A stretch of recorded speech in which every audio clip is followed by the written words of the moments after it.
and talk about Texas Death Star bill and Isabella Wilkerson's book about caste and other random news.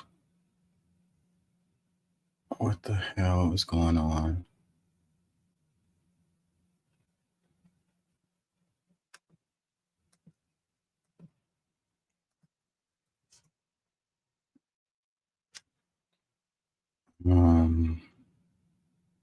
Something's happening. I don't know what it is.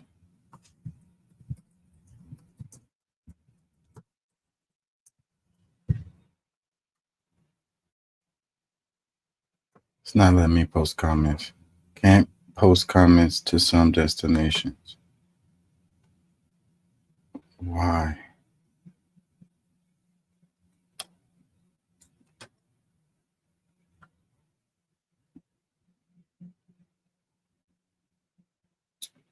Whatever. I'll play with it and see what's going on with it. Don't take my word for it. Look that mess up, please.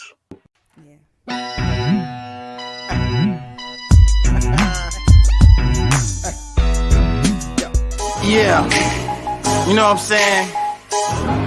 KCE, King Chaka. An educated and united public cannot be controlled. Get organized. Learn to be active.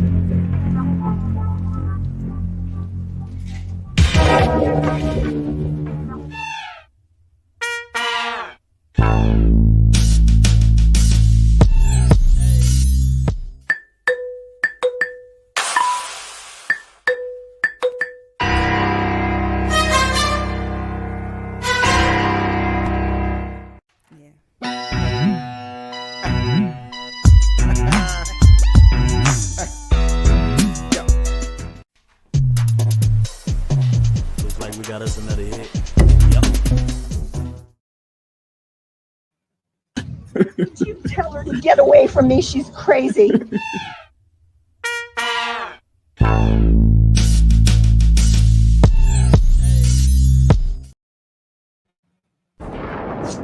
Choose your destiny.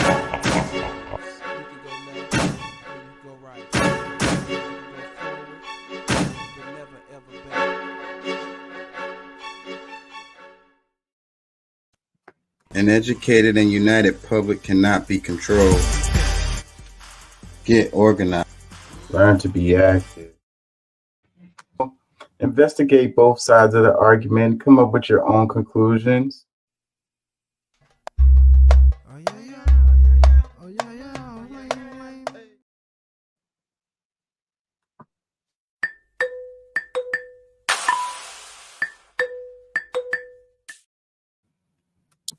Yeah, you know what I'm saying?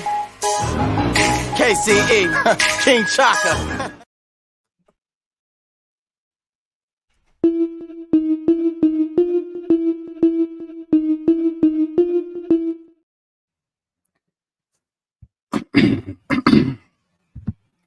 How y'all doing out there? How y'all feel?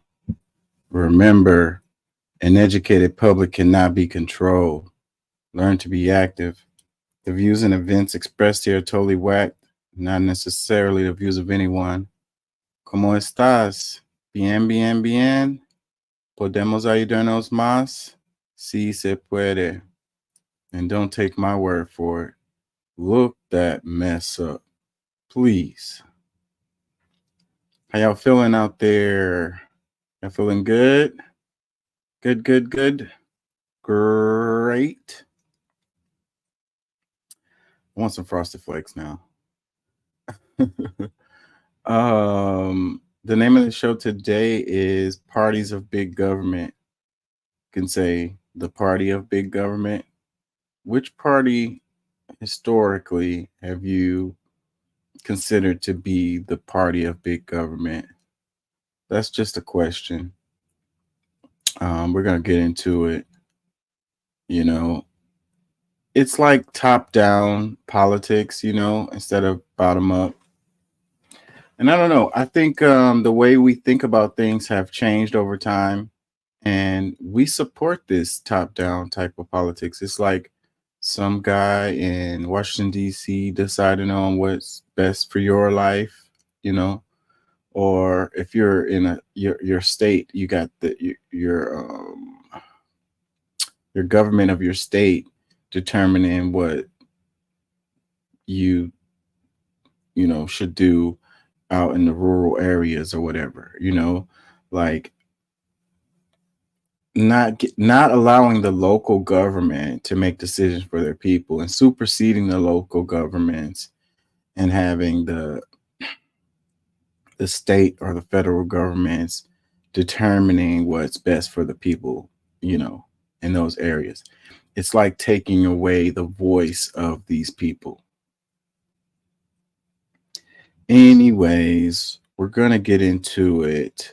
I'm going to meander my way around to it, I think. Let's look at some highlights. We're going to come back to the big government thing. Let's look at some headlines, I meant to say. Whoop. And then we're going to come back to the big government thing right quick. I just need a warm up. I know sometimes I start slow. Forgive me for that. So AP, am I sharing? Yes.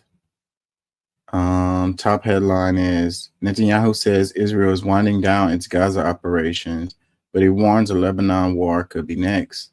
Israel Prime Minister Benjamin Netanyahu says the current phase of fighting against Hamas in Gaza is winding down. Yeah, I saw a story about a top Israeli official saying that, there's no way to destroy Hamas. Like, it's impossible. It's an idea, so you can't destroy an idea or whatever. And I think that, these people knew this, so their agenda wasn't what they were saying it was from the beginning, I don't think. And yeah, so the situation with Lebanon, Hezbollah, is definitely heating up. They sent troops to the border. There's been border fighting happening there for a while now, but it's been heating up. It's been heating up big time.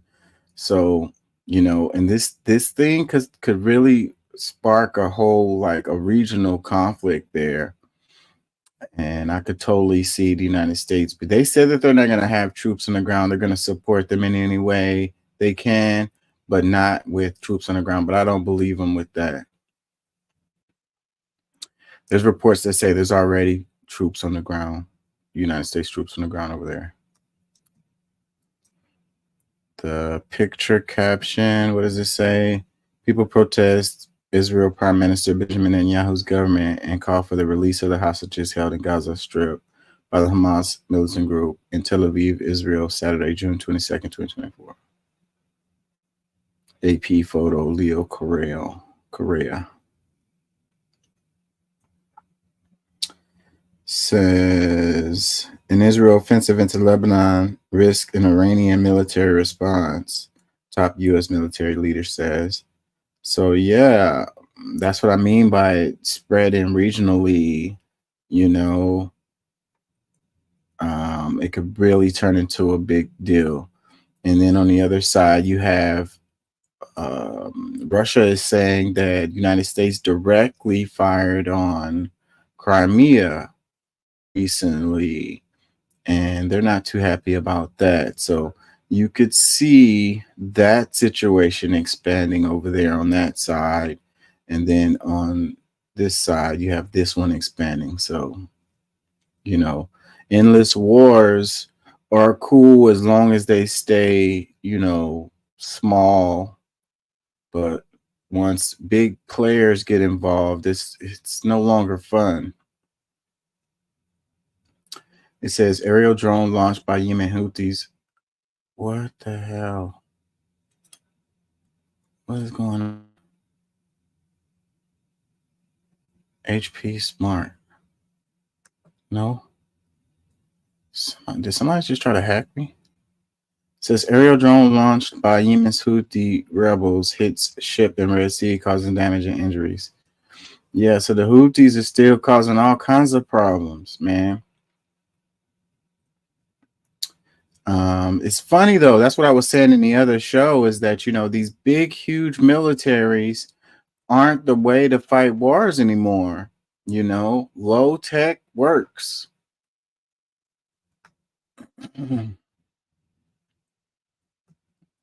Let's see this one. It says, here's a look at Trump's VP shortlist and why each contender may get picked or fall short. That's kind of interesting. I think I'm going to read this article, or a bit of it. It says more than 1,300 people died during Hajj, many of them after walking in the scorching heat. Yeah, they're going to have to change the way they do that. I was thinking about this too, and I'm willing to bet that it's the poorer people, the ones that don't have as much money doing the Hajj, are going to be the ones that's going to be dying from the heat. Because, there's certain ways that you're supposed to go, like certain distance, you walk on your knees or whatever, all of this stuff. I'm willing to bet that, the people with money go hop in cabs or whatever it is, some kind of way, something with some AC. I'm willing to bet it's the poorer people that's dying as a result of this. 1,300, that's a lot of people. That's a lot of people. It's hot. This one, it says gunman kills 15 police officers and several civilians in Russian southern Dagestan region. I didn't hear about this. So what did they have, let's look at this one first. It says, here's a look at Trump's VP shortlist and why each contender may get picked or fall short. Oh, no wonder this guy was lapped earlier. This guy doesn't even open his eyes, man. Nobody takes him seriously. This guy. No wonder he was talking all that stuff he was talking recently. He got a lot of attention with that. What was he saying? Black people were better off during Jim Crow, something like that. Like, he was saying they were more conservative and they stayed together in marriages and stuff during Jim Crow, so therefore they were better off. I'm surprised there's only one female on this list. I would think that it would have been a female pick. My guess would have been that a female would get that spot. Let's see. 1 of 8. So this is his short list. Says the combination photo shows a short list of vice president contenders for President Donald Trump. He selected as he prepares to announce his pick in the days before, perhaps at next month's Republican National Convention. Picture from left are North Dakota Governor Doug Burgum, Ben Carson, former U.S. Secretary of Housing, Urban Development, Representative Byron Donalds, Republican Florida Senator Marco Rubio, Republican Florida Senator Tim Scott, Republican South Carolina Representative Elise Stefanik, Republican New York Senator J.D. Vance, Republican Ohio. Wait, something is missing in this. Yeah. Interesting stuff. So politics always kind of takes them weird little twists and turns when it comes down to it.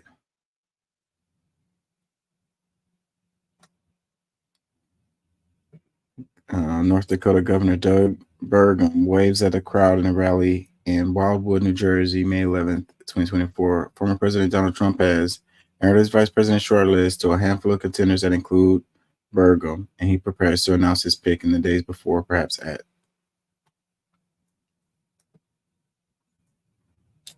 Knowing Trump, he's going to do it at the the convention, because that's going to be like big time. Everybody's watching. It's a show. JD Vance. Some of these people I don't even know. Marco Rubio. Of course. This guy's an empty suit.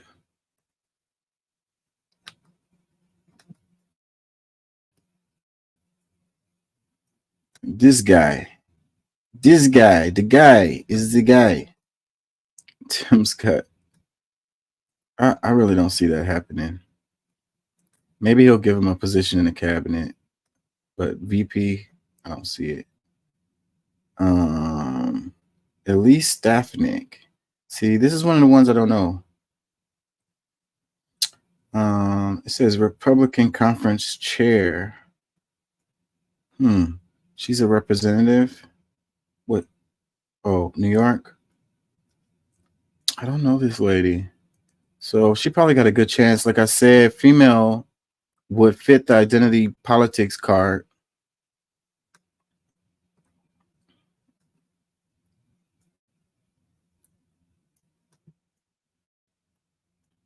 This guy,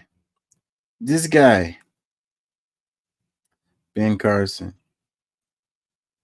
I don't know what would he pull on the ticket? Like, what people, are going to vote for Trump as a result of Ben Carson being the VP? Like, what does he add to the ticket?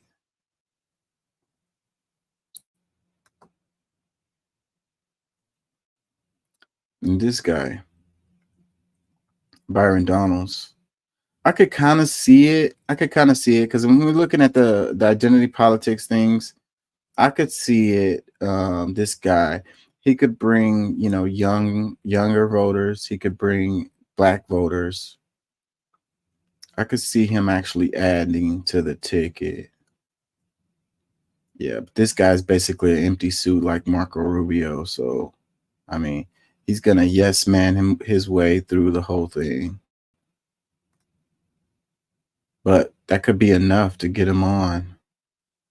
Let's read some of this. It says Donald Trump has narrowed his vice president shortlist to a handful of contenders, and he prepares to announce his pick in the days before or perhaps even at next month's Republican National Convention. He told reporters Saturday that he already has made his decision. What? And that the person will be in attendance Thursday night in Atlanta at the first debate of general election campaign against Democratic President Joe Biden.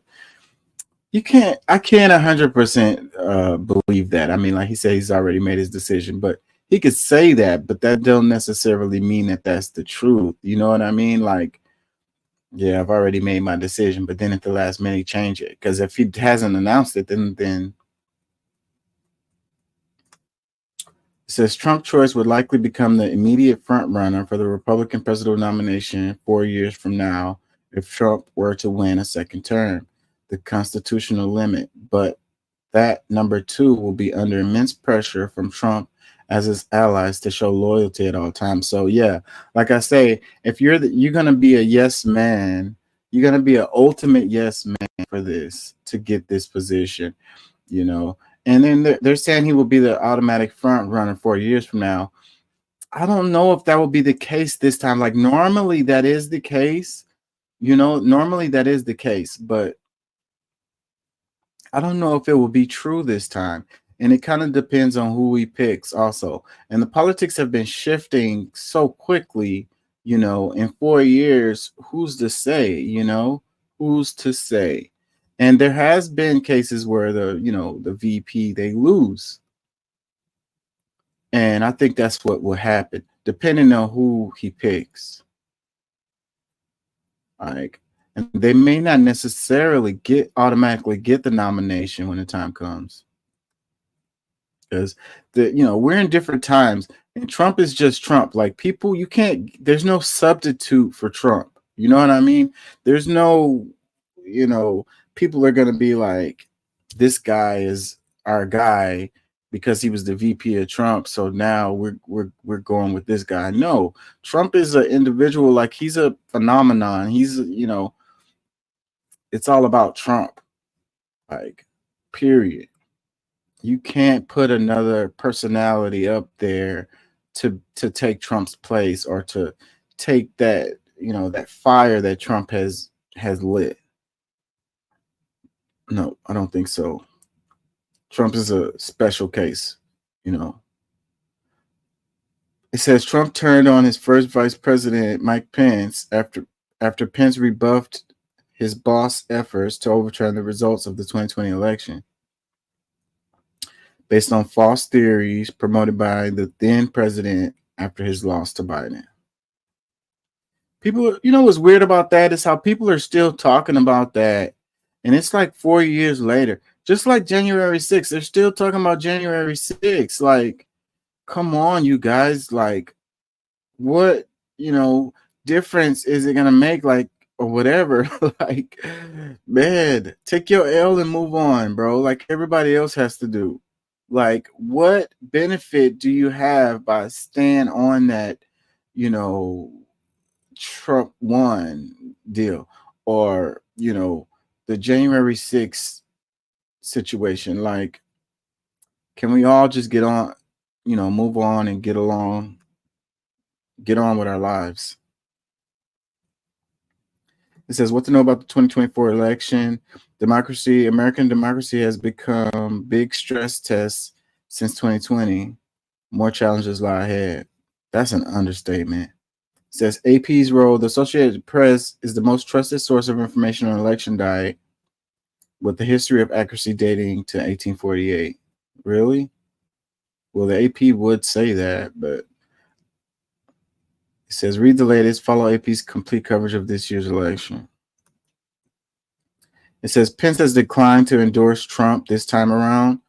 Well, Pence don't have any freaking power or anything, so I don't see how his endorsement will make any difference one way or the other. Trump has said his top consideration for vice president is whether someone is qualified to take over as commander-in-chief. Yeah, who's going to lapdog for me the best?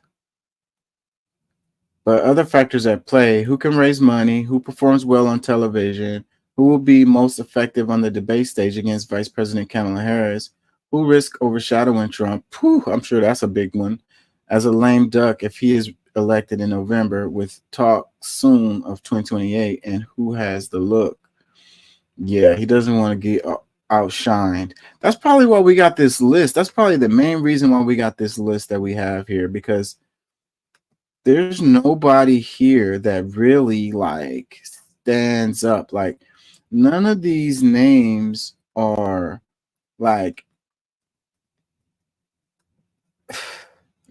what's the word I'm looking for? Presidential contenders. None of these people will have a shot at running for president and winning. Yeah. So Trump was like, yeah, make sure it's somebody that's drab and boring and, not funny, not physically attractive in any way, like very low charisma, very low, personality types. This guy probably has the most personality out of the group.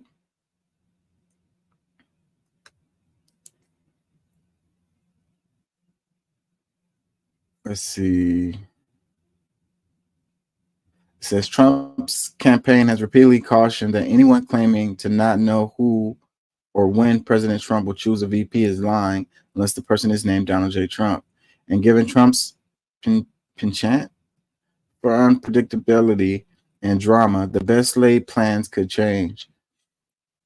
A look at the top contenders heading into the convention in Milwaukee that will begin July 15th. So Doug Burgum, the hell is this guy? It says Trump likes rich people. North Dakota's two-term governor is most definitely rich. Before his time as governor, Burgum led a software company that was acquired by Microsoft for more than $1 billion. He also worked in real estate development and venture capital and spent millions of his own White House bid. He ran for president? Burgum had initially run against Trump for 2024 nomination, but the little-known governor from a sparsely populated state gained little traction. When Burgum dropped his bid, he quickly endorsed the former president. Since then, Burgum has become one of Trump's most visible defenders, appearing frequently on television, joining him at fundraisers, and traveling to New York for Trump's criminal trial. But more than that, Trump and Burgum have hit it off personally. Okay. They're brothers. They're happy and they're colored. Burgum and his wife Catherine are said to get along especially well with Trump and his team. The kind of rapport that has particular currency in Trump. He looks the part, casting pick. It's like he's talking about television, bro. Like this is not a television show. This is the office of the president. Like selecting Burgum would in some ways echo Pence, a staid, uncontroversial governor with lesser national name recognition. Burgum 67 will be unlikely to compete with Trump for the spotlight or to immediately overshadow him with 2028 talk. Burgum is also brings money and rich friends to the table, but does the Republican Party want two older white guys atop the ticket? 67 is not that old. I don't know. But yeah, I bet you, like you said, Trump, he won't overshadow him. That's I'm sure that's a super important detail. J.D. Vance. It says, swept to the national prominence by his bestseller memoir, Hillbilly Elegy. Vance has held office for less than 2 years, but during his short time in the Senate, the former another venture capitalist from Ohio, has established himself as one of the fiercest defenders of Trump's Make America Great Again agenda, especially when it comes to foreign policy, trade, and immigration. So we have a theme going here: venture capitalists and those who fiercely defend Trump. It says, despite his earlier criticism of Trump, Vance has become personally close with the former president, with his son, Donald Trump Jr., who has talked up the senator. Vance has become a fixture of the conservative media circuit, frequently spars with reporters on Capitol Hill, and appeared with Trump in recent fundraisers and at court. Dang, he even went to court with him? Like, bro, they're messing over you, bro. I'm here. I got you, man. I'm supporting you, man. Got me for that VP pick, right? At 39, Vance would inject some millennial energy into a race that features an 81-year-old Biden and a 78-year-old Trump at the top of the major parties' tickets. And a debate with Harris will certainly be heated. It would probably be interesting to see him and Kamala go at it. But will Trump be able to get over Vance's record of past insults, which he mentions still? Trump don't let nothing go. In 2016, Vance was one of Trump's fiercest critics, casting the then reality TV star as a total fraud and a moral disaster and calling him America's Hitler. How can you go from that to wanting to be his VP and going to court and support him in court and stuff? I really just feel like a lot of these people, they don't really have no character. They don't have no integrity, no spine. Stand on what you believe in, bro. It says, Vance has said he was proved wrong by Trump's performance in office, and the senator now castigates the liberals who made his book a bestseller as they sought a window into understanding Trumpism. Yeah, tell people what they want to hear and you can sell books. Marco Rubio. It says, if picking Vance would excite Trump's base, choosing the Florida senator might expand the ticket's appeal, particularly among deep-pocketed donors and more establishment-minded and moderate Republicans turned off by Trump's rhetoric and extremism. So wait a minute. So if you're turned off by Trump's rhetoric and extremism, Marco Rubio is going to, motivate you to vote for Trump? That doesn't make any sense at all. I mean, I'm sure that, they got this from somewhere. They put this here. So, but in the minds of these people, I guess it makes sense to them some kind of way. But Rubio, once seen as a GOP hotshot, is now a well-respected voice on foreign policy and national security issue in his party. The son of Cuban immigrants, he speaks Spanish and could help Trump win over the Hispanic voters that his campaign is eagerly courting. Rubio is also seen as a skilled debater who could hold his own against Harris. That'd be another one that would be cool to see them two going at it. Running alongside Trump might once have seemed unlikely possible, given that the two were bitter rivals in 2016 for the GOP nomination and viciously attacked one another. Trump belittled Rubio as Little Marco, mocked him for drinking water during speeches, and called him a nervous basket case, who was disgusting. Rubio said Trump was a con man who tried to swindle the Republican Party, and Rubio tried to question Trump's manhood. It says, you know what they say about men with small hands, Rubio quipped at one point during the campaign. But then there's Rubio's Florida problem, as Trump has called it. The Constitution says two candidates from the same state cannot run as president and vice president, meaning Rubio would need to change his residency, something he is reportedly willing to do. Oh, I didn't know that. Two candidates from the same state cannot run as president and vice president. I didn't know that. It doesn't matter. They're not going to give it to Rubio at all. It says, but does he really want the job? Rubio has been noticeably less present publicly than some of the others vying to be Trump's number two, and did not appear with Trump at his criminal trial. Yeah, so you didn't do the work. Tim Scott. It says, the only black Republican in the Senate, the South Carolinian, would bring a racial and stylistic diversity to the GOP ticket, as well as a preacher's touch. The self-described born-again believer often quotes scripture in political speeches that often reach a crescendo of call and response. You know, and with the way politics are kind of swinging, with a lot of, you know, religious fervor, they put the Ten Commandments in the schools in Louisiana. They're about to do that. So I don't know. Maybe I'm wrong, you know, the religious thing and then the identity politics thing could put this guy in. Scott and Trump worked closely together while Trump was in the White House on a host of policy issues, including Trump's tax cuts, opportunity zones, and criminal justice reform legislation.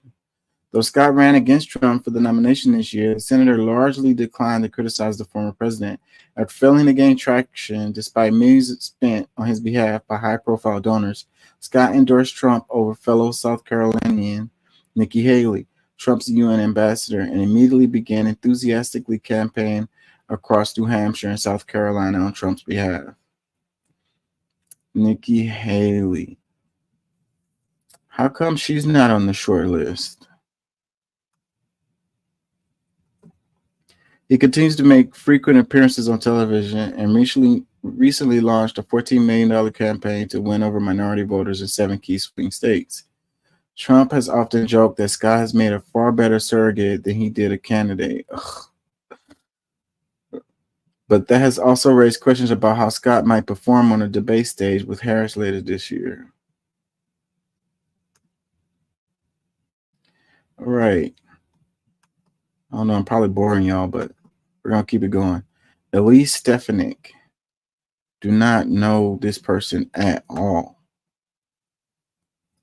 It says the only woman on his short list, the New York Congresswoman, could help Trump win over skeptical, college-educated, and suburban women who sided with Biden in 2020. That's interesting, okay? Skeptical, college-educated, and suburban women. And they voted for Biden, you know. So you had those Obama voters who voted for Trump, and then they voted for Biden. And I guess they turn back around and vote for Trump again. I don't know. Who are these people? Stefanik was once an aide to former House Speaker Paul Ryan and served in President George W. Bush's White House, working for 2 Republicans now shunned by Trump loyalists. But she transformed during Trump's 4 years in office into a fully fledged Trump acolyte. So she was an aide for Paul Ryan. And she worked in George W. Bush White House. She doesn't look that old to be. She defended him vigorously in both of his impeachment trials and railed against his criminal indictments. In 2022, Stefanik was the first member of Republican House leadership to endorse the Trump campaign and did so before he had even announced. She saw her profile rise after her aggressive questioning in December of a trio of university presidents over anti-Semitism on campus that led to the two of their resignations. Trump has repeatedly praised their performance. Okay, so that's who she is. Okay, I do remember watching that. I didn't know who the hell that was, who was up there, but I do remember watching that. Okay, so it was her who was up there. So that gives you a really good idea of, where she is mentally and politically. Okay. Stefanik has spent years ingratiating herself with Trump and positioning herself as one of the most trusted allies and confidants on Capitol Hill. But as a member of the House, does she have enough experience? Yeah, that's what they're going to say. But it ain't going to matter because she punches that identity politics ticket of a female. So she has a really, really good chance. She might be the one. I'm going to call it. I'm going to say she is the one. That's my pick.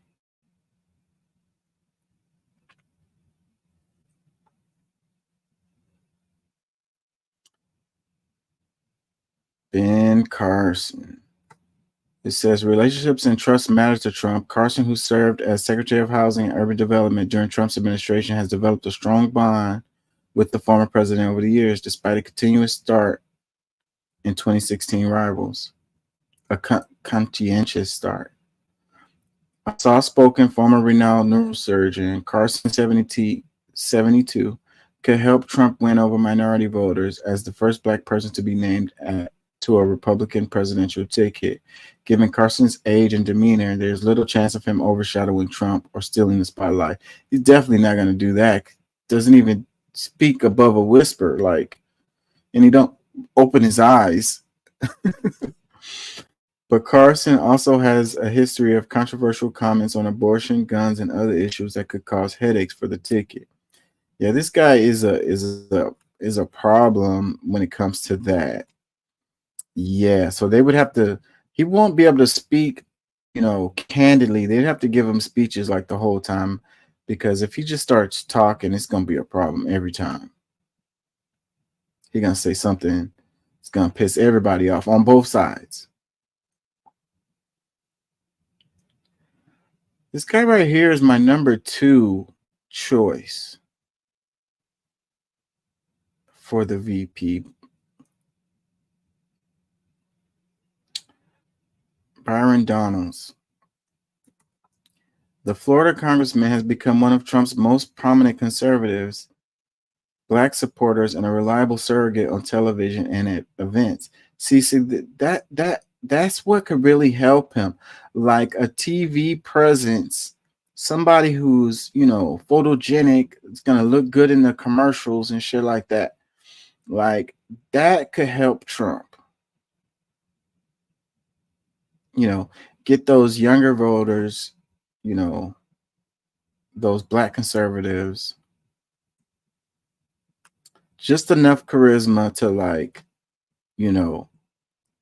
look good in front of the camera, but not enough to outshine Trump. It says his selection could help bolster Trump's appeal with Black voters, especially the younger Black men that the campaign has been courting as it tries to eat into Biden's 2020 coalition. At 45, Donalds is also the kind of fresh face who would serve a marked contrast to the men at the top of both parties' tickets.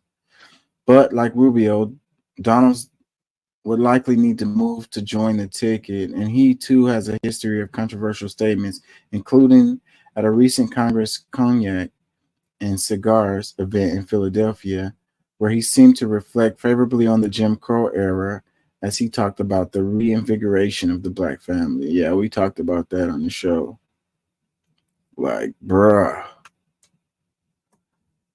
You see, during Jim Crow, the black family was together. During Jim Crow, more black people were not just conservative. Black people always have been conservative minded, but more black people voted conservatively, Donald said, according to audio from the Philadelphia Inquirer. But you know, that kind of talk, as ridiculous as it is, could help them because there's a certain demographic that's going to say, you know, yeah, that makes sense or whatever, you know? So, yeah, even though it's ridiculous and over the top, it could actually help. And it kind of chimes with Trump's rhetoric and the way he talks. So, like I say, these two might be a dynamic duo right here that will actually get the job done. You know, what they're trying to do, anyways. Well, that's that.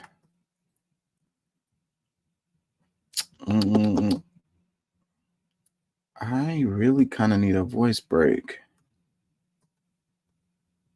I wanted to look at this.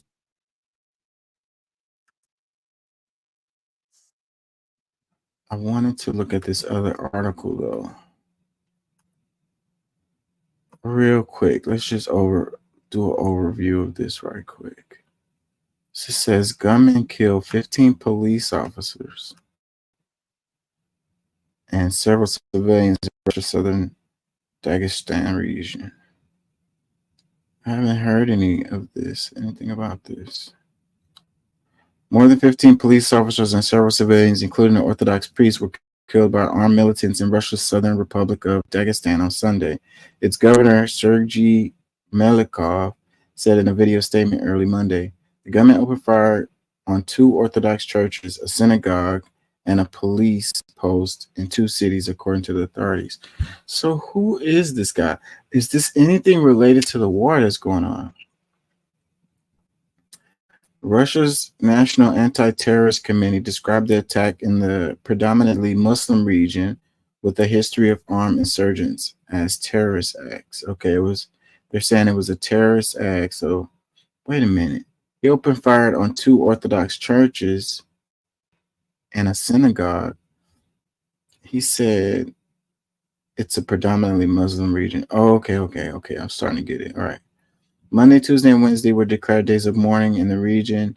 Dagestan's interior minister said a group of armed men shot at a synagogue and a church in the city of Durban, located in the Caspian Sea. Both the church and the synagogue caught fire.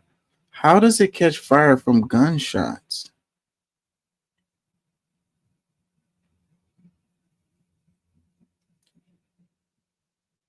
Is that what a gunman? So it's a gunman opened fire and then it caught fire? How does it catch fire from gunshots?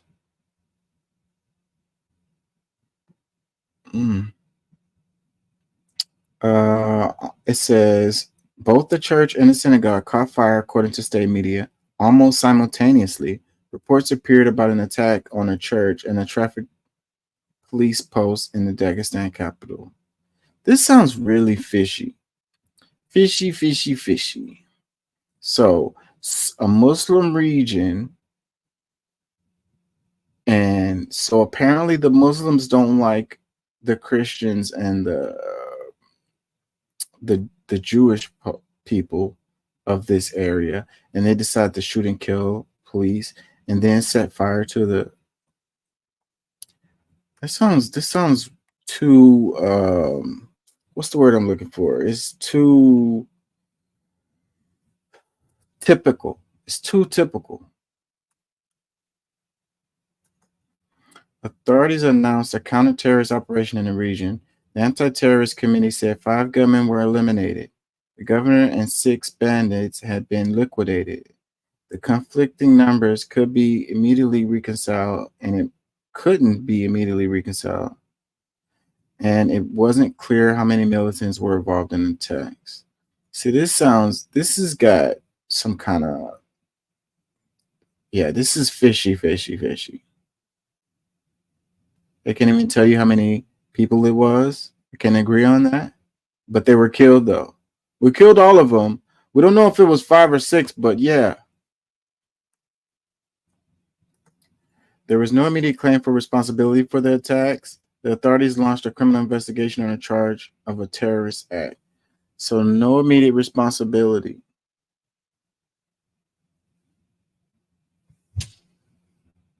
This has got like spy versus spy undercover shadiness going on right here. Russian state news agency TASS cited law enforcement sources as saying that a Dagestani official was detained over his son's involvement in the attacks. Melikov said the video statement that the situation in the region was under control of the law enforcement and local authorities, involved that the investigation of the attacks will continue until all the sleeping cells of the militants were uncovered. He claimed without providing evidence that the attacks might have been prepared from abroad and referenced that the Kremlin calls the special military operation in Ukraine in an apparent attempt to link the attacks to him.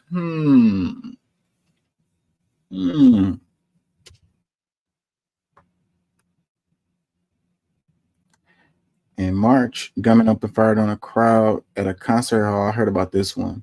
In the suburbs of Moscow, killing 145 people. An affiliate of this Islamic State group claimed responsibility for the attack, but Russian officials also sought to link Ukraine to the attack without providing any evidence. Kyiv has vehemently denied any involvement. Interesting.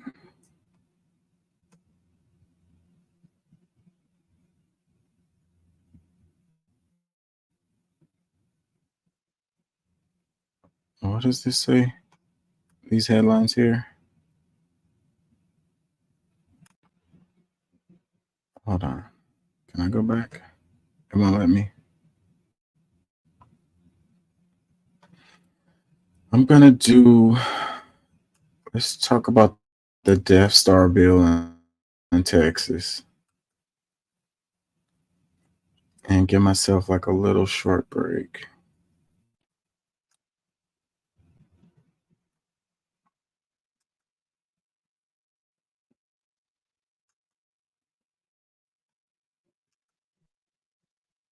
Because this is the big government stuff I said I was going to come back to. You know, you always thought that the Democrats were the big government party and the Republicans were the small government party. But it's looking like both of the parties are big government parties.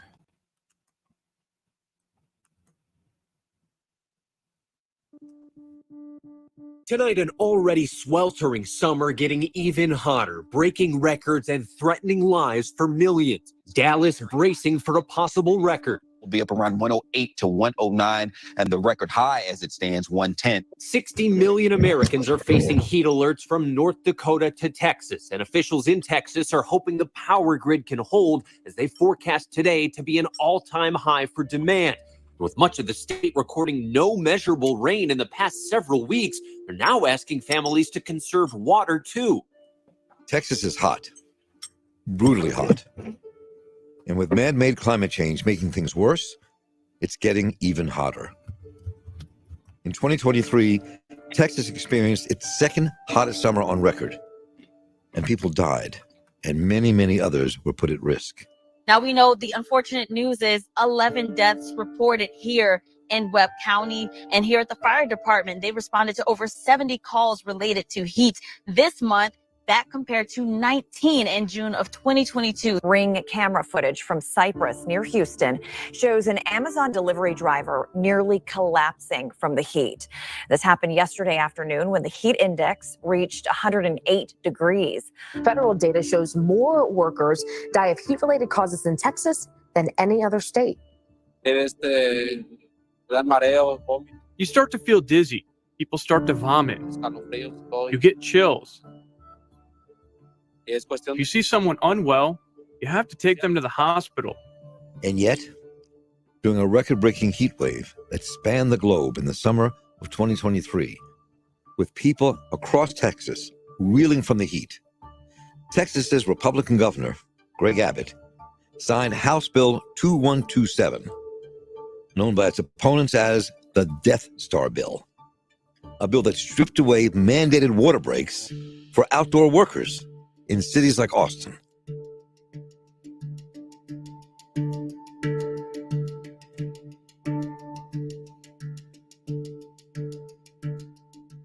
Governor Greg Abbott approved a law that would eliminate city and county ordinances that bog down businesses. The law's scope is very broad, but ordinances that establish a minimum number of water breaks in the workplace will soon be non-existent. This law would also ban cities and counties from issuing local ordinances to other state codes like labor, agriculture, natural resources, and finance. Protections and rules like non-discrimination policies and worker protections are set out in those city and county ordinances that will soon be non-existent.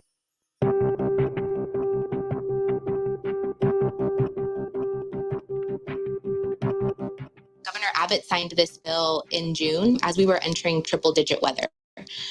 Texas had over 70 days of triple-digit weather this summer, which it was horrendous, right? Even when you were inside, it was like I could still feel the heat somehow. And our workers that labor outside had to work in that weather without a statewide heat safety guideline. There are no federal heat safety protections, no mandated rest breaks. So the danger here is, that cities in Texas have been able to pass really pro-worker ordinances that really protect workers at different levels, right? Giving them rest breaks, protecting them against wage theft, et cetera. And essentially what the legislature has done is taken 2127, which again is a huge transfer of power, and saying that localities can't do that anymore, right? They can't protect their workers. So that part is what's important. It's like, locally your government makes decisions, and then your state government comes in and overrides those decisions. They know better than you do about your people or whatever. Like, this is what it is. And, like I said, the Republicans are supposed to be small government folks. Like, let the government, they feel like the government doesn't do anything right. So let them do as little as possible and let us deal with, the rest or whatever, And I think that, there should be a balance. So,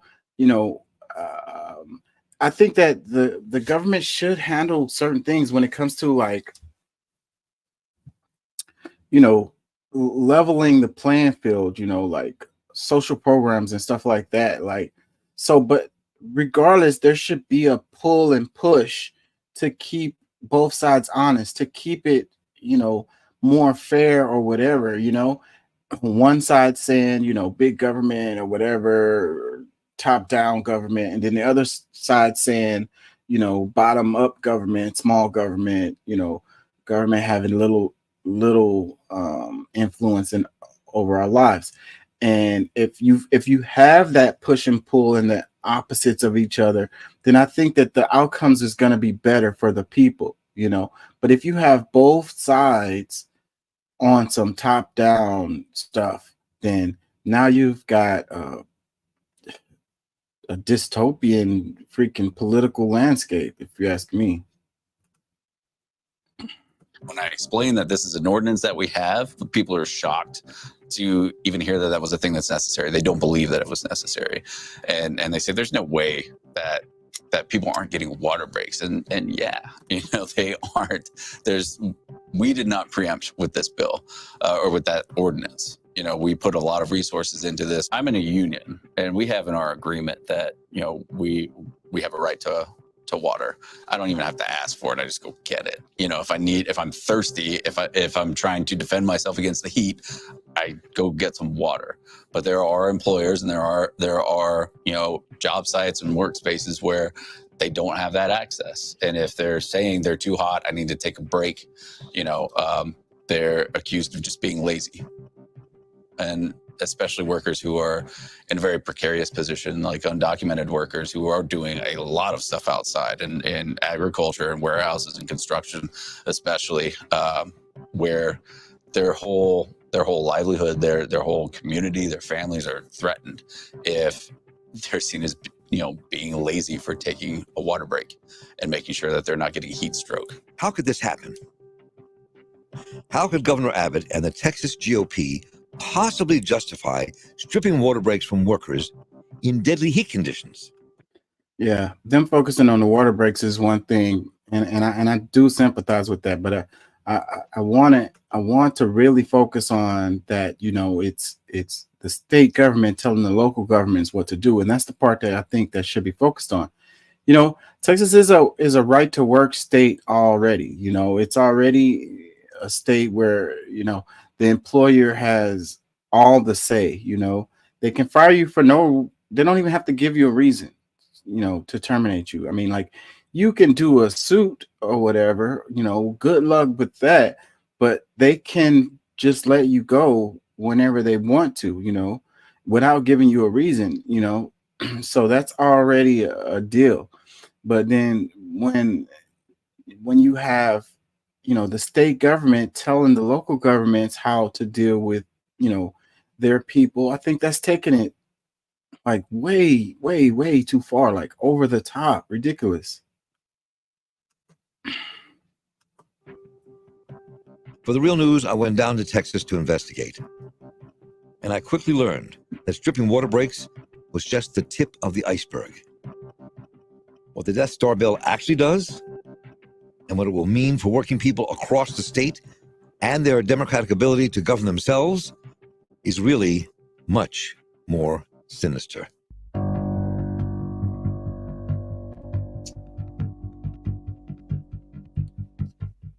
So House Bill 2127, or what we call the Death Star bill, is a sweeping piece of preemption that passed during the regular legislative session that ended in May. It is the biggest transfer of power that we've ever seen from local governments to states. It essentially takes agriculture, business and commerce, insurance, labor, local government, natural resources, property and occupations, and it says local governments are not allowed to legislate in these areas, right? Unless the state gives them explicit permission to do so. So the bill known as the Death Star bill is not just about. So it's saying those areas, they're not allowed to legislate in those areas unless the state government gives them permission to do so. Like, wow. Transfer of power that we've ever seen from local governments to states. It essentially takes agriculture, business and commerce, insurance, labor, local government, natural resources, property and occupations, and it says local governments are not allowed to legislate in these areas, right? Unless the state gives them explicit permission to do so. So the bill known as the Death. It's like, you hillbilly out there in the country, rural area, you don't know nothing. You can't tell your people, you can't govern your areas on your own. You're not going to make good decisions or whatever. So we're not going to allow it. And what this does, it's like the minority rule, it's like the few gets to tell the many what the hell, like it's already lopsided in Texas with the way that they draw up the districts and stuff like that. And, they're making it worse. They're making it so like the people have less and less power, So we always say on this channel that, the local elections matter. And that's where you want to focus. You want to go out there and vote when it's related to your local, positions like school board, rail commission, the smaller offices. Those are the ones that really make a difference in your community. But they aren't even with this. They're going to make that not even a thing. So like, the damn state, the governor's race will be what will matter. You know what I mean? And the rest of them won't. Star bill is not just about the fact that the state has usurped the power of every city and county in our state to be self-governing, to set their own regulations about environmental impacts, about corporate money in politics, about loan sharking, et cetera. but it's fundamentally a bill that usurps democracy. It takes away your right to be a self-governing people. We are constitutionally a home rule state, meaning that cities have the right and the preference to be the first source of legislation, the primary source of legislation, because this government is closer to the people than go to try to find your state senator or something or other. So that's why this bill is loved by the corporate powers and by the lobbyists because it concentrates power in just a few people. If you only have to talk to the governor, then you're doing fine. But if you got to talk to city councils and county commissioners all around the state, then you got a problem. You've got to make sense to them. And this legislation makes no sense whatsoever. The people are overwhelmingly against it. And I don't mean just the progressives are against it. The conservative mayors and city council people are wildly against this and fighting it, filing suit against it. The irony. It's crazy. So what happened to for the people, by the people, of the people? You know, what happened to that? You know, coming from the Republican Party, you know, that's what they say all the time. But it's like they're not being honest if they're passing bills like this one, you know. And I think that even the conservatives, you know, the Republicans in this state aren't going to be there. Like this, what this guy's saying, like they're not on board with this, but they're pushing this kind of stuff through, you know, over everyone. You know, they're getting their way, and it's because of these damn corporations. You know, it's too much money floating around.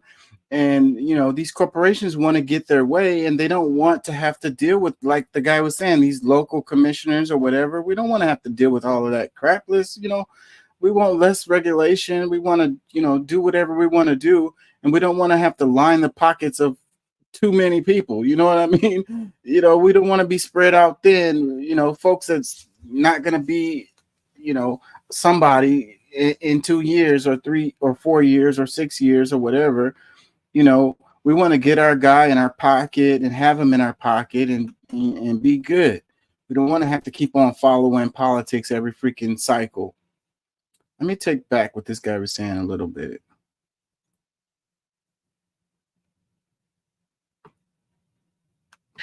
To set their own regulations about environmental impacts, about corporate money in politics, about loan sharking, you know, et cetera. But it's fundamentally a bill that usurps democracy. It takes away your right to be a self-governing people. So, you know, self-governing, right? That's another thing that the Republicans are always screaming. So how can they say that on one hand and then on the other hand take it away from the power away from local governments? We are constitutionally a home rule state, meaning that cities have the right and the preference to be the first source of legislation, the primary source of legislation, because this government is closer to the people than go to try to find your state senator or something or other. So that's why this bill is loved by the corporate powers and by the lobbyists because it concentrates power in just a few people. If you only have to talk to the governor, then you're doing fine. But if you got to talk to city councils and county commissioners all around the state, then you got a problem. You've got to make sense to them. And this legislation makes no sense whatsoever. The people are overwhelmingly against it. And I don't mean just the progressives are against it. The conservative mayors and city council people are wildly against this and fighting it, filing suit against it. How can they push through stuff that's, you know, so many people are wildly against? You know, and that shows that, you know, there's a problem going on, you know, related to our democracy. You know, what they've been doing across the nation, they've been doing these ballot initiatives, and they have been gaining a lot of respect, a lot of success. You know, they put certain ballot initiatives. It'll be something that's really popular by the people or whatever. and it'll get people to go vote, and it also pushes, you know, one side or the other or whatever.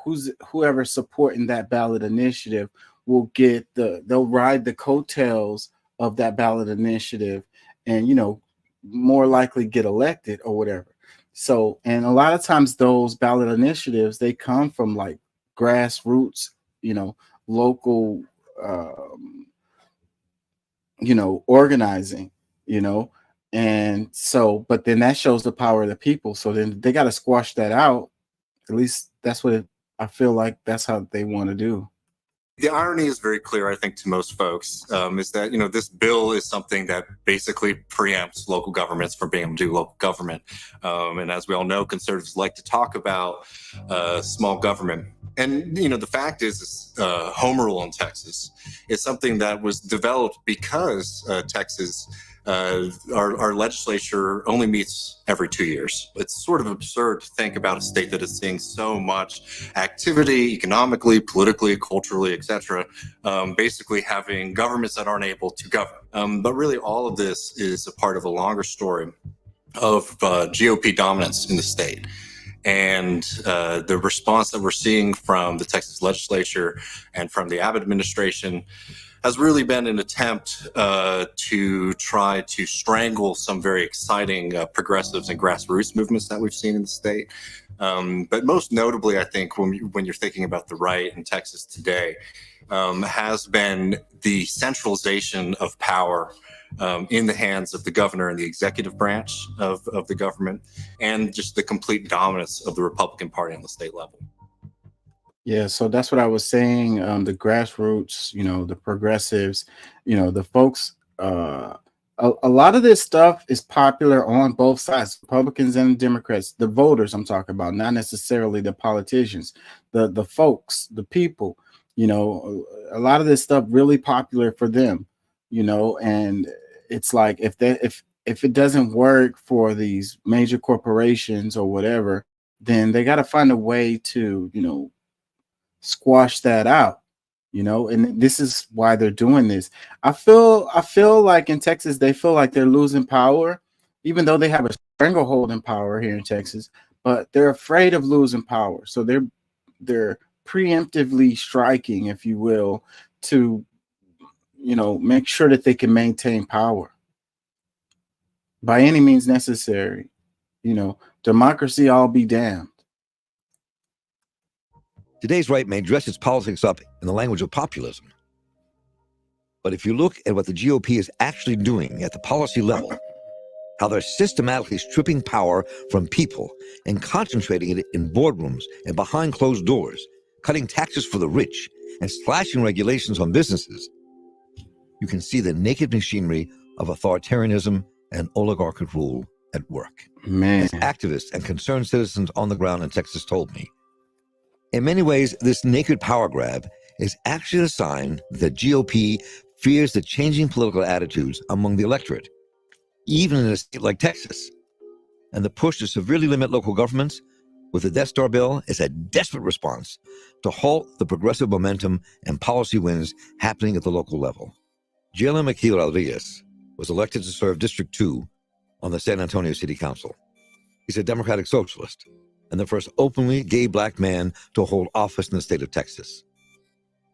I represent about 143,000 people on the east and northeast side of San Antonio, a historically black community that's been underinvested in, marginalized and exploited for the past several decades. And I consider it my charge to come to City Hall and get as many much needed resources for our community as possible, and also raise a little hell along the way. I look fairly different and operate a little bit differently than the average person who walks through City Hall. So, you know, the authoritarianism can come from whichever side. Like, if they feel like historically, when they feel like they're losing power, then they go back to, you know, the old ways, if you will, you know, like kings and queens, like, you know, authoritarianism, you know, oligarchy, like. And I think that's what's happening. Like they're squeezing, they're pinching, you know. it's fewer and fewer folks. You know, when you have this situation where the concentration of wealth, you know, is in a few people, and almost, you know, the majority of folks are like the gulf between them is so wide, you know, and you got a middle class that's evaporating, and you know, so everybody is just working class, and then you got the few that have the money. So then there, while that's happening, you know, on the monetary side, then on the political side, you're going to have, you know, the same thing happening. You know, they don't want the power to be spread out, because if it does, then people are going to be like, you know, y'all got to pay your taxes and stuff like that. Like the distribution of wealth is going to change. They need to bust up these monopolies and, you know, these major multinational conglomerates, because they don't care about the people at all. Clearly, you know, they're all about their profit. They're all about their, you know, shareholders or whatever, you know, they're. When I was first elected in 2021, before 2127 was written or passed, there was still this fear of preemption, and we were.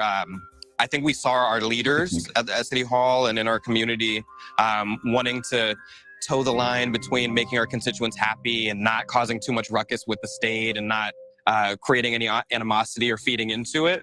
And I think we were operating out of a place of fear then. And so I think now that, you know, 2127 has passed, it's important that we no longer cower and we no longer fear. We challenge that, and we challenge and protect our right to govern. I think that's the biggest thing, and our constituents expect that. They're not going to accept, oh, you know, we can't do this because of the state as an answer. Usually when you see a lack of support for bills and for laws like this from both sides of the aisle and all, you know, ranges of political beliefs, usually those things tend to fail. This time it didn't.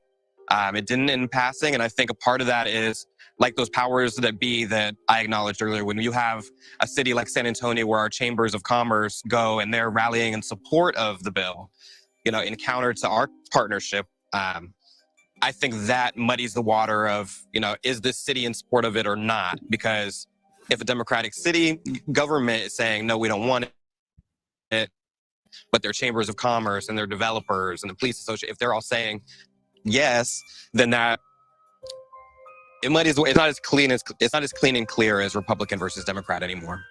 It's going to take multiple fights happening at the same exact time. So right now we have the city of San Antonio in partnership with other cities throughout Texas who are suing the state. I think that's an important fight that needs to happen. And I'm supportive. Our council, my colleagues are largely in support of it. It's easy to talk about big things like abortion access or climate change or public safety. All of those things are topics that we talk about in our household, but we don't talk about, you know, at family dinner, the powers of each government and how certain laws can limit the power. Like, we don't talk about that enough. And so I think the challenge that has been placed before us is educating our communities, letting them know, hey, these are the things that you come to me on a daily basis with. These are the calls that I receive to my office. These are the things that you want me to do. And if the state gets its way, I will no longer be able to do that for you. And so I need you to join me along this fight. And that takes a lot of one-on-one education. And so I think that's our fight right now. Yeah, so educating the people is the key. And freaking Republican versus Democrat is not really a thing in Texas, you know. It's Republicans versus Republicans, you know. Unless you're looking at the big cities, and the big cities are Democrat, and you know, so but the overall government is Republican, so it's Republican versus Republican. Really, I gotta say that dude's hair and nails was really distracting me big time. It was hard for me to focus on what he's saying. Bruh. So let's read some comments.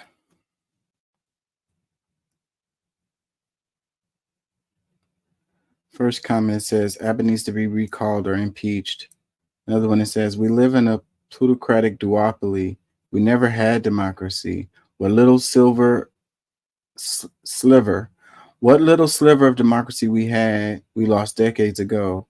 We have to be utterly blind to not see that both parties are one and the same. Support the rich and corporations and war. Screw the working man. It's a pro wrestling match. One side plays the heel, then the other. Class matters, not party lines. Wake up, people. I agree with this wholeheartedly. You know, I say good cop, bad cop. That makes more sense to me than him saying pro wrestling match. One side plays the heel, then the other. Class does matter. And, you know, your economic background and all of that is what matters. And that's where our solidarity should come from. Instead of looking at, that's the reason why they focus on these social issues, where they focus on these, you know, this divisive stuff where they talk about men versus women, or black versus white, or straight versus gay, or, you know, all of that kind of stuff, to keep us at each other's throats and not seeing who are real, you know, the people that are really on our side are, you know, it's economics, you know, it's what it's all about. And the people who are in your same tax bracket, those are your comrades, you know. But they break those up because, you know, if people woke up one day and just realized that their neighbor isn't their enemy, you know, and their enemy is people who are the few, and, you know, their comrades are the many. If they could just wake up and realize that, then it will be game over. But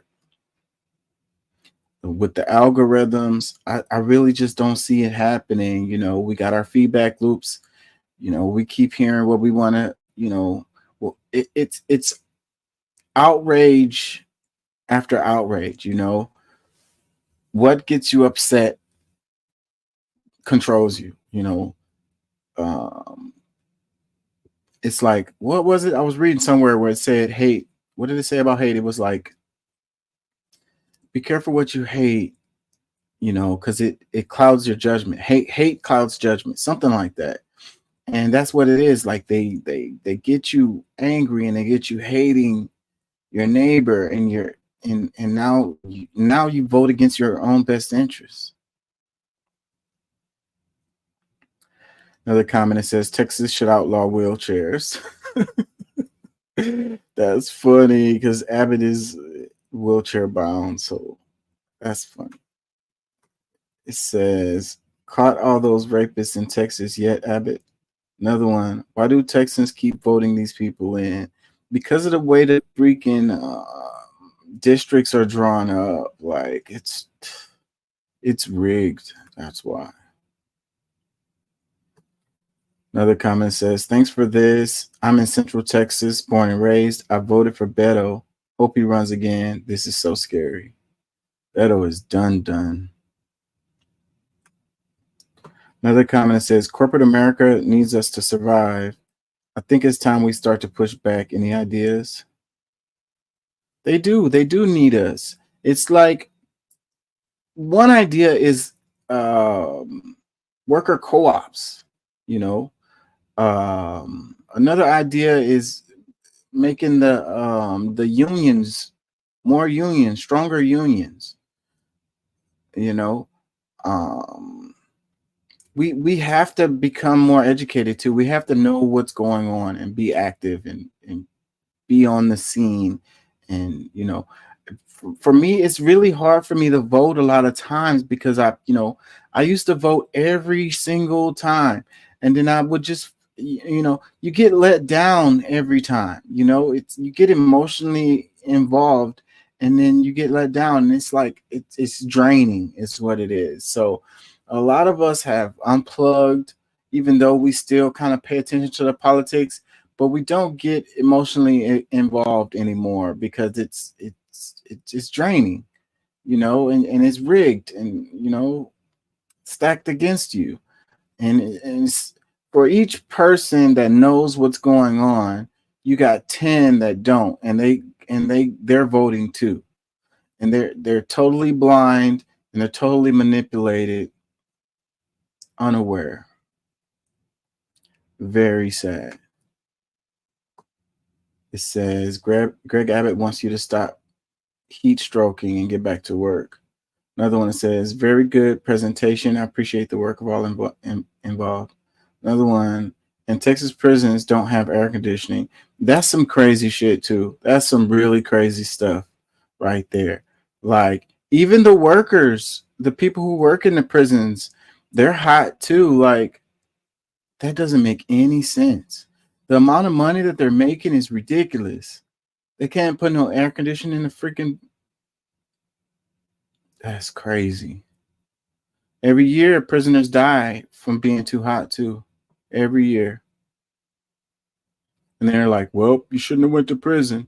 So, but then you didn't have a death sentence. If you're not on death row, like, the person is not in there to die. Like, you know, that's not what the sentence was. You know, and a lot of people that's in prison are in there for nonviolent crimes. Regular Joe Blows maybe made a few bad mistakes. They still shouldn't be baking to death in their cell. Another comment that says, at least the workers can quit and stay alive. Prisoners don't have that ability. Another one, both the reporting and the commentary outlook in this piece are exceptional. Bravo. Another one, we need government involvement in labor, hands down. America needs more unions. Yep. Another one, my friend, an important Mexican professor, explained to me that Mexicans are still mad that Texas became part of the U.S. I replied that Americans don't like Texas at all and would gladly give it back. He chuckled and said that the way it is now, Mexico wouldn't want it either. Another comment, Texas is in Death Star play. It's also very early in the summer for these hot temperatures, and wait for Florida's ocean temperature to top in at hot tub levels. When will people wake up? It says, and just as a heat dome is set to descend on the U.S. Another one, where is Texas workforce that backs the people's rights? The right in the pocket of the politicians. Another one, Death Star actually eliminates pedestrian protections on intersection crosswalks. Really? Man, and people be driving crazy. I have 2 co-workers who were ran over and died crossing the Westheimer. It's dangerous to cross the street. Very dangerous. It's dangerous to ride bicycles. There was a video that went viral recently of, I don't know where this was, but the car just hit this guy on the bicycle and knocked him off the bike, then ran over his legs and then kept on driving. They went and got the guy, but it's like, oh my God, bro. Like, you were in a hurry. I think he said he was on his way to the airport. You're in such a hurry that you're willing to freaking drive over somebody. You're not going to make it to where you need to go now. Like, you just committed a crime. You just, like, attempted murder or manslaughter or something. Like, you just changed your life, like, for the negative. Like, what were you thinking? Like, another comment that says, Florida did the same. Our governor claims it's woke, whatever that means. Whatever that means. Another comment that says, record heat wave over most of the country while my garden in Northwest got wiped out by frost less than a week from solstice. Never seen that before. Crazy weather.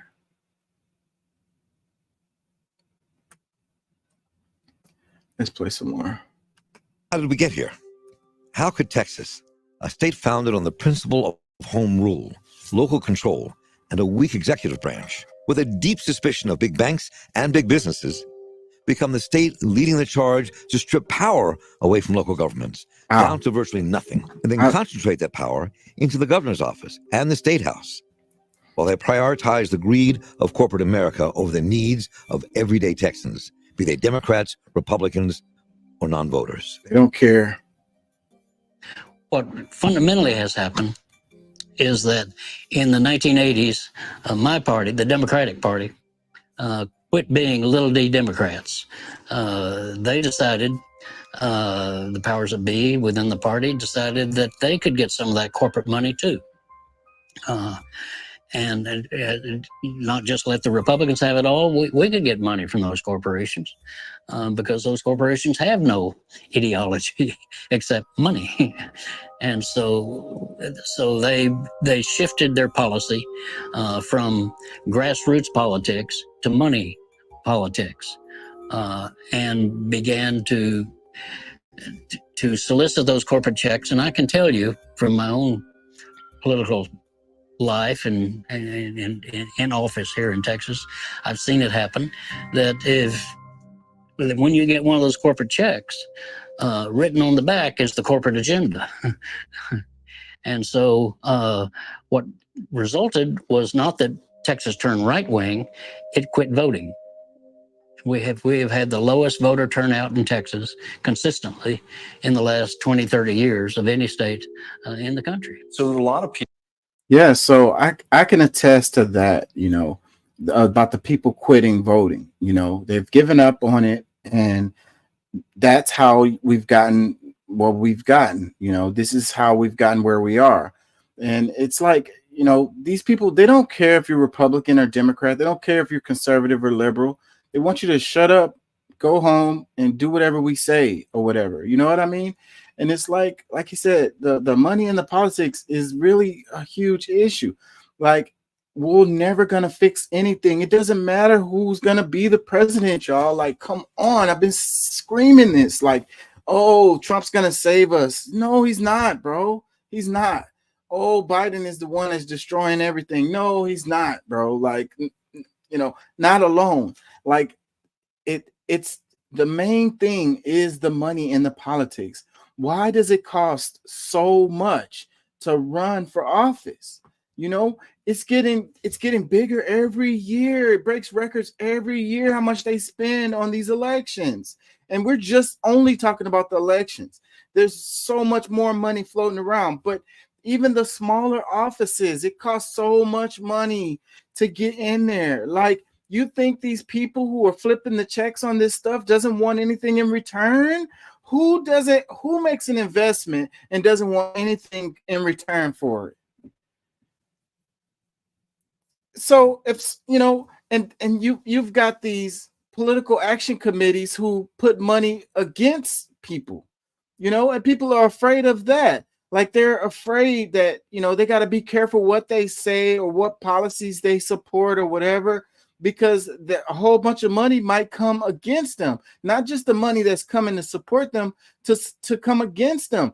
And these damn ads, they work, man. People are sitting around on their couch and they're watching television, and this ad comes on, and then the ad comes on again and again and again and again and again, and they believe that shit, and it works. It has worked over and over and over again.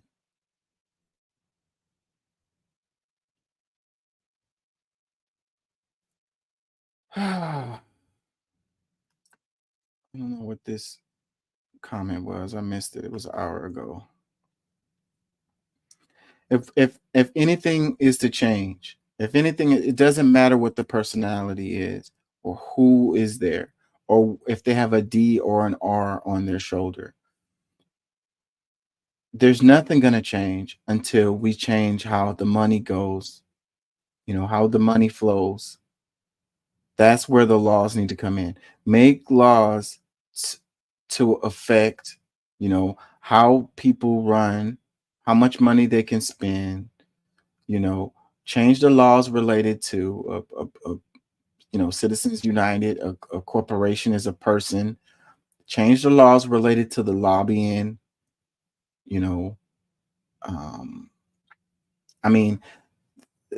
there's a reason for lobbying. So I'm not saying lobbying to go away. It's just the way that it is presently has to go away.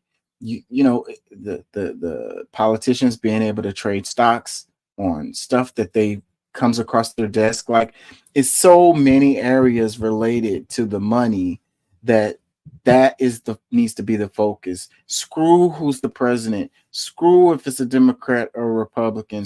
throw all of that shit out of the window and focus on the fundamentals.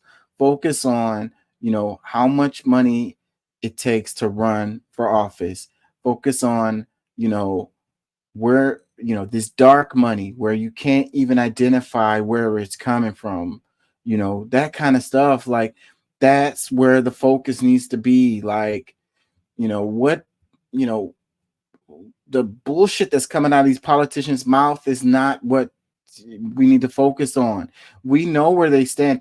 The other thing is we need to be able to see, their votes, the history of their votes and stuff like that. Like, put that shit out there on, the media needs to cover that over and over again so people can see where these people vote, and then what is the trend, and then where the money freaking came from.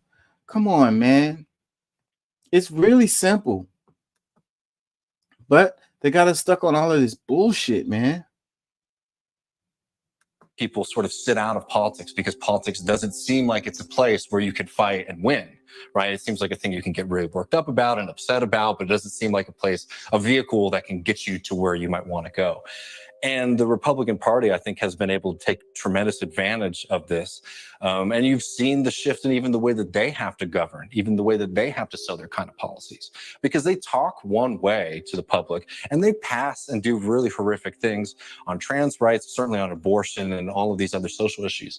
But if you look at the vast majority of what the Republican Party is doing right now, it is just big pro-business politics. It's deregulation of everything, labor, environmental standards, all kinds of things that are friendlier to business so that they can operate at the cheapest possible point at the expense of the workers and the locals, people who live in these communities, the environment, all of these things.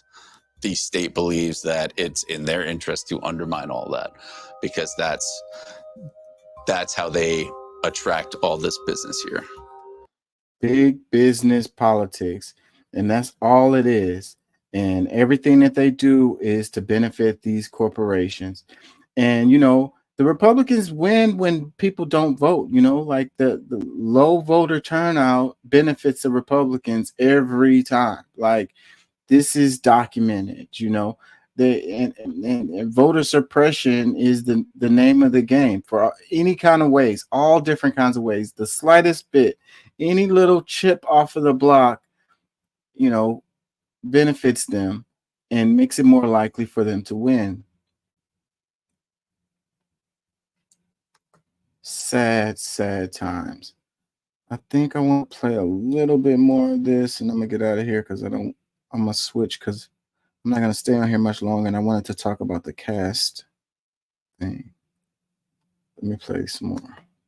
This is not just something Republicans are trying to do in Texas, as I've covered for years here in The Real News in our special series, Rise of the Right. This is merely a new front on the right's long, systematic assault on what's left of our fledgling democracy. And it's happening in other states as well. Yeah, and the part about this, I don't like them focusing on the right or whatever, or the Republicans or whatever, because the Dems are doing the same thing. Like, it's big business politics for both sides. These big corporations, these billionaires, they put their money where, on both sides, and whoever wins is going to do their bidding. Okay. So, when it comes to the social stuff, there's a difference between the Republicans and the Democrats, but that is the smallest part.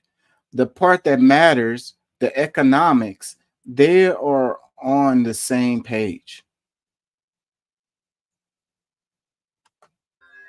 As Harold Meyerson writes for the American Prospect, quote, "This summer, on a party line vote, the Florida legislature passed and DeSantis signed into law a bill that its sponsors were calling, quote, the preemption to end all government preemptions," end quote. Article 1, Section 1 of the Texas State Constitution states, quote, "The maintenance of our free institutions and the perpetuity of the Union depend upon the preservation of the right of local self-government, unimpaired to all the states," end quote. And now the big business interests and their buddies in the State House and the governor's office, the same ones who use culture wars and bigotry to divide the public while preaching they represent the quote-unquote real Texans, they're the ones who are taking a sledgehammer to the people's right to govern themselves. They don't care about the Constitution. They just be throwing that shit out there. They do not care about that shit. Conservatives, liberals, socialists, non-voters, they're trying to take the right away from everyone. From everyone. And the hardworking folks we talk to in Austin and San Antonio say it's going to take everyone fighting back to stop them.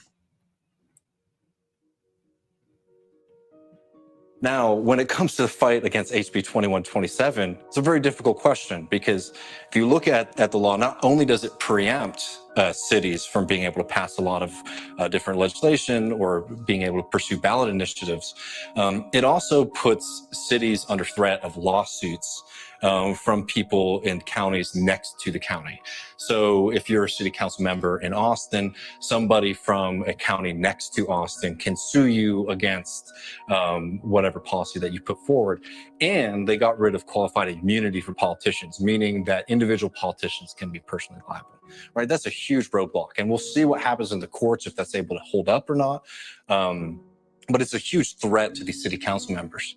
But the fact of the matter is, and it's very simple in politics, you have to fight. You have to. Yeah, well, I don't see it. I don't see it. We have too much entertainment. We got too much pleasure. We're too comfortable. Meanwhile, rights taken away bit by bit by bit.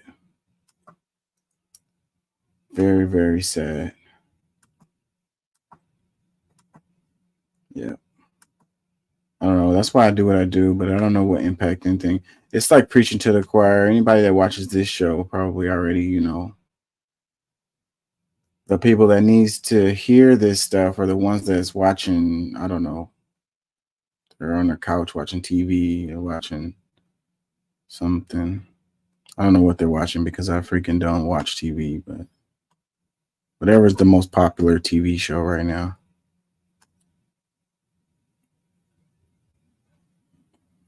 Let me play this right quick. I thought this was funny.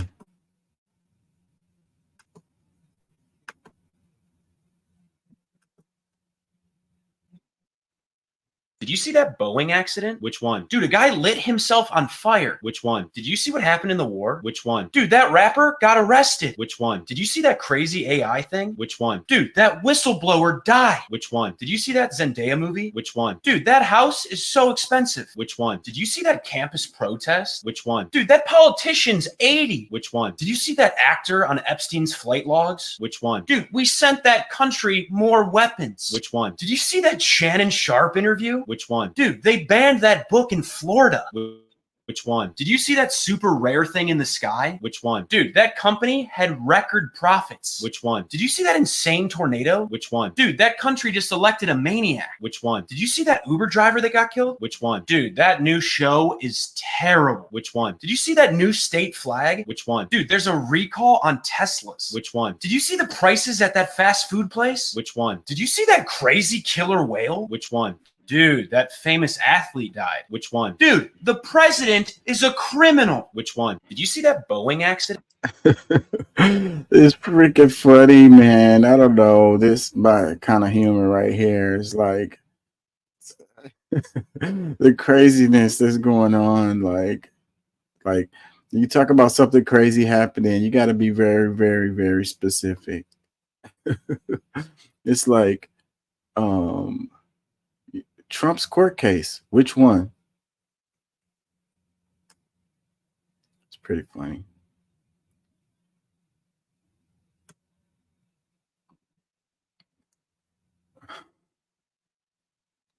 Yeah. Anyways, it's funny to me. Maybe not to you, but it's funny to me.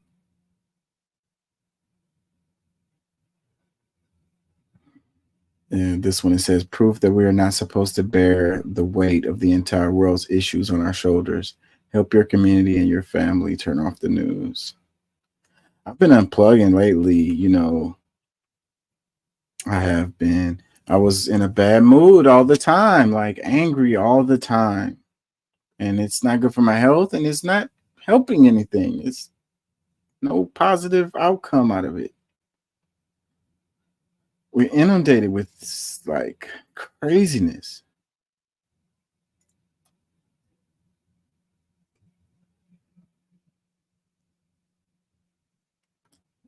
Animals are conscious. Are we talking about this as far as finding these corporations is not the answer? Like, it's all the cost of doing business for them. It says $100 per violation is nowhere near enough for one of the biggest companies on earth. That's not a punishment. It's the cost of doing business. Really, really, Amazon should get busted up. It's too big. You know, what was it? The movie Idiocracy. And it was only one company that did everything. It was like Bruno or whatever. They owned everything, and they provided all the services or whatever. You know, they're like Costco and Bruno or whatever. And it's like, it seems like that's the direction that we're going in. You know, all of these hostile takeovers and stuff like that. Like, can nobody see the direction that this is going? Like, you know, eventually the corporation that has the most capital is just going to buy all of the competition up. We're already at the point where there's only like 2 or 3 major players in each sector. It's already that way. So, I mean, how long until it's only one left in each sector? And then how long after that until someone just buys all of them? What's going to stop from that happening?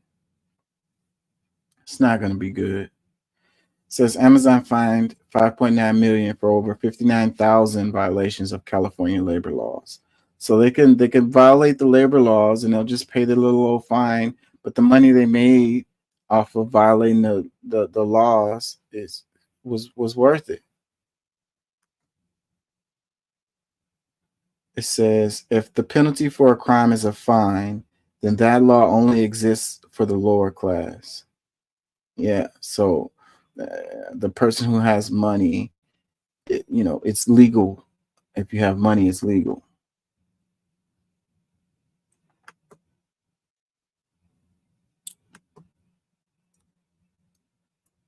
It says $1 trillion company having to pay less than $6 million for almost 60,000 labor violation.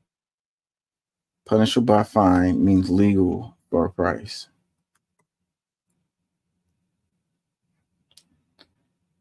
Yep. Perfect Union posted this comment. It says, friendly reminder that if your boss steals from you, i.e. withholds pay, you are owed. It's a fine. If you steal $20 from your job, it's jail. The scales are tipped in favor of the ruling class always. Yeah, so take these people to jail. That's the only way anything's going to change. I think, when we had the banking, the financial collapse, when we had the housing collapse, whatever you want to call it, and we bailed out all those banks and shit, nobody went to jail. Not that I can remember. Those people should go to jail. That's the only deterrent. They're just going to do it again.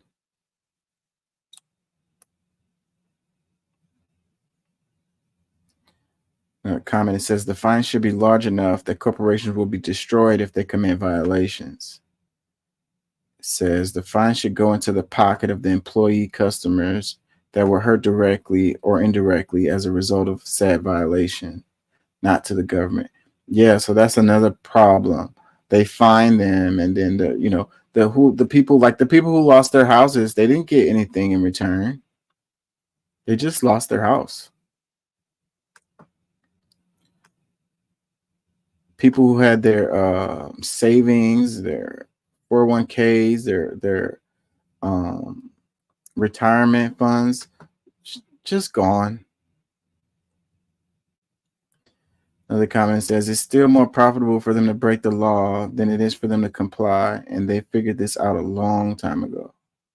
Another comment says needs to be jail time 6M to some of these people is $20 for most of us.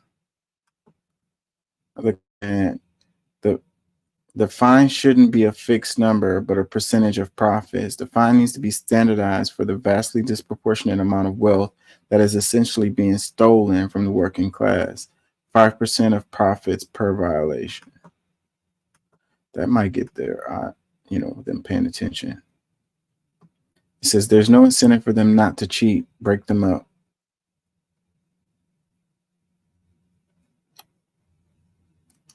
It says, yakety schmickety do. Imagine raking up that many violations and walking away with a fine.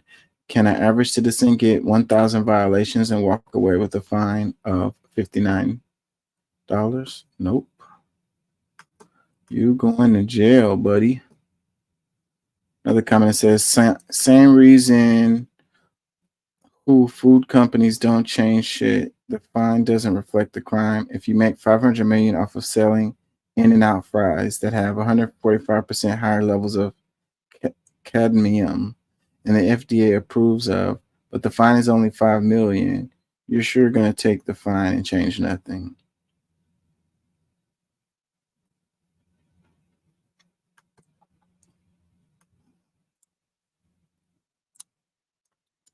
I don't know if I'm going to do the cast thing. I'm getting tired. Can I play this? I don't know if I can play this. Stop corporations from nickel and diming Americans, and the corporations just want to keep on nickeling and diming.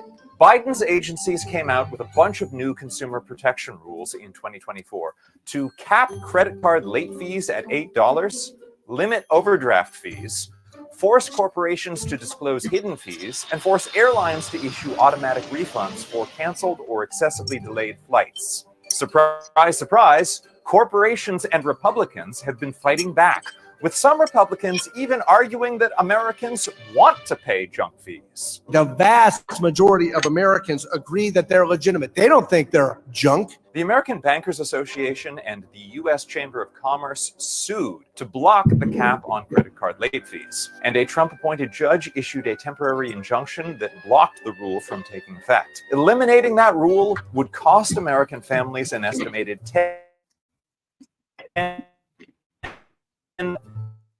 billion a year.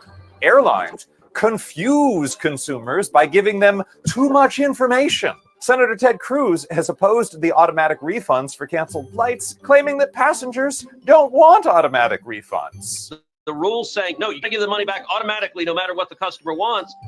That's frankly a dumb idea. Biden's Consumer Financial Protection Bureau is also barring medical debt from being factored into your credit score. This will make it easier for 15 million Americans with medical debt to get jobs, apartments, mortgages, and car loans. Who's come out opposed to this? Debt collectors. Number 2, President Biden's also protecting workers from exploitation, and the exploiters are freaking out about it. Biden's Labor Department issued a new rule to make 4 million more salaried workers eligible for overtime. They estimate it will put an extra $1.5 billion a year into American workers' pockets. Corporations can afford to pay it. They've been enjoying record profits, and they also owe it. If bosses are making more money by forcing Americans to work extra hours for no extra money, that's wage theft. But business lobbying groups are suing to block the rule, and Republicans have filed a resolution to try to block it. And Biden's Federal Trade Commission is banning non-compete agreements, which trap workers in bad jobs by making them legally bind themselves to never working for a competitor. Giving workers more choices in where they work forces employers to treat their workers a little better. The FTC estimates this will raise wages by over $488 billion over the next decade. Of course, business lobbyists are suing, and several House Republicans have denounced the new rule. Number 3, Republicans and Big Pharma are trying to drive up the cost of prescription drugs. Trump recently weirdly claimed that he was the one responsible for capping the price of insulin at $35 a month. It's not true. We have President Biden's Inflation Reduction Act and American Rescue Plan to thank for that. But Republicans have committed to repealing the Inflation Reduction Act, which allows Medicare to negotiate lower prices for insulin and other medications. And Big Pharma is suing to end that provision. If they're successful, drug prices will go up and taxpayers will lose an estimated $160 billion over the next decade. It's been wildly underreported, but the Biden administration has been systematically implementing rules and policies to protect workers and consumers and make life less expensive. Whether these rules and policies are allowed to remain is one more thing that will be determined in the 2024 election. I'm Alan. Yeah. You know, what they do is say, you know, the Republicans are keeping us from doing this stuff. And it's that good cop, bad cop deal where they be like, okay, we would do this, but the Republicans are keeping us from doing it. You know, like I say, the Democrats, they get paid to lose. You know, the Republicans just ram through whatever they want to do. The Democrats always have excuses. Ultimately, we end up with the same results.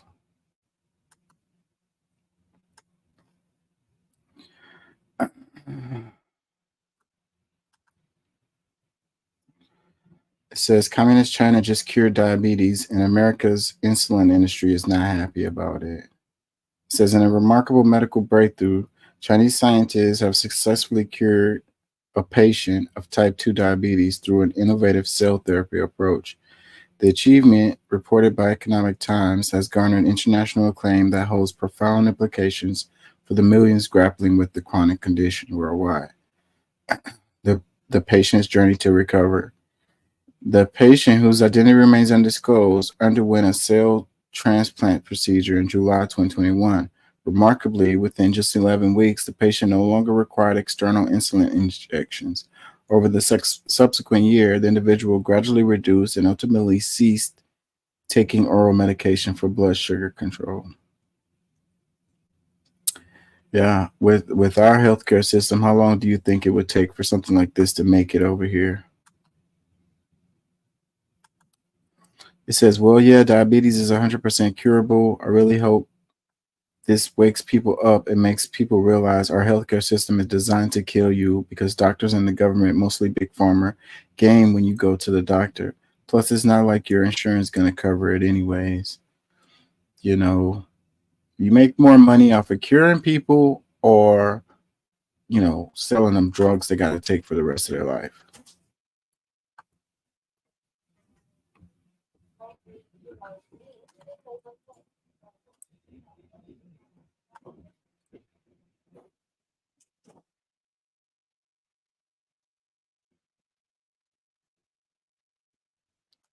Oh, yeah, this meme is funny right here. I don't think I can play the song. It's like the USA bullying someone, and then Russia and China. He's like, the little wiggle he does his body is really funny. It's like, we're not trying to, we don't want it with Russia and China. Everybody else can get it. It's really, really funny to me.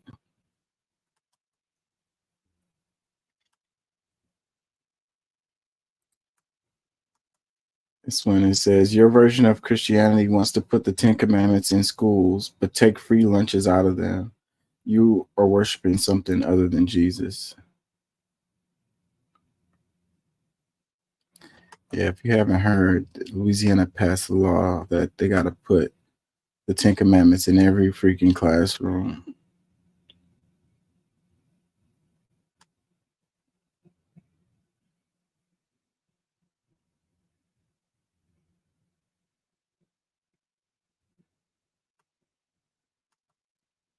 It says, until the government starts breaking up these companies, taking them over, or making them co-ops, along with jailing the CEOs, these companies see these fines as costs of doing business, which is exactly what it is. Otherwise, the fines would be an actual deterrent.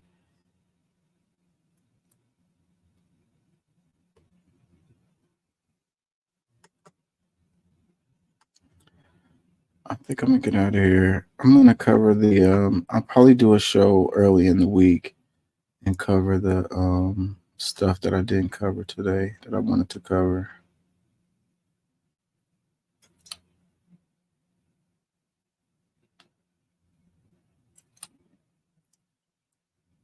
I'm still tired from the weekend. They had me working outside yesterday. It's freaking hot. That's why I didn't do a show last night. I came home. I was exhausted. Freaking heat had drained me. Gotta do what you gotta do, right? I gotta pay those bills.